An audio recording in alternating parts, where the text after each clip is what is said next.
বাংলাদেশের ক্রিকেট ইতিহাসের অন্যতম সেরা অলরাউন্ডার সাকিব আল হাসান শুধু মাঠেই নন, রাজনীতির অঙ্গনেও তিনি ছিলেন আলোচনার কেন্দ্রে।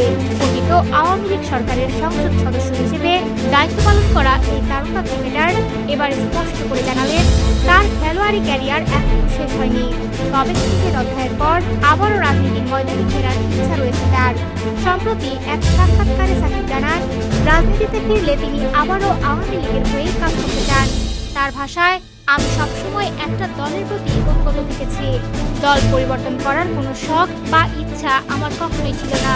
তিনি আরো বলেন, ছোট দল হোক কিংবা বড়, যেখানেই তিনি যুক্ত হয়েছেন সেখানেই নিজের অবস্থানে অটুট থেকেছেন। পল্টি দেওয়ার অভ্যাস আমার নেই, সোজাসাপটা মন্তব্য তার। বর্তমানে আওয়ামী লীগের কার্যক্রম নিষিদ্ধ থাকলেও এই পরিস্থিতিকে স্থায়ী মনে করছেন না সাকিব। তার বিশ্বাস, কোনো রাজনৈতিক দলকে দীর্ঘদিনের জন্য নিষিদ্ধ করে রাখা সম্ভব নয়। তিনি বলেন, গণতান্ত্রিক দেশে মানুষের মত প্রকাশের অধিকার থাকে। একটি বড় জনগোষ্ঠীকে দীর্ঘদিন দমিয়ে রাখা বাস্তবসম্মত নয়। এমনকি তিনি মনে করেন, একটি বড় রাজনৈতিক শক্তিকে নিষিদ্ধ রাখা দেশের রাজনীতি কিংবা উন্নয়নের জন্য ইতিবাচক নয়। কিছু সময়ের জন্য দমন করা সম্ভব, কিন্তু এতে দেশের কোনো প্রকৃত উন্নতি হয় না, একথাও যোগ করেন তিনি। ক্রিকেট মাঠে এখনও নিজের শেষটা দেখেন সাকিব আল হাসান। তবে খেলা শেষ হলে রাজনীতিতে ফেরার এই ইঙ্গিত নতুন করে আলোচনার জন্ম দিচ্ছে দেশ জুড়ে।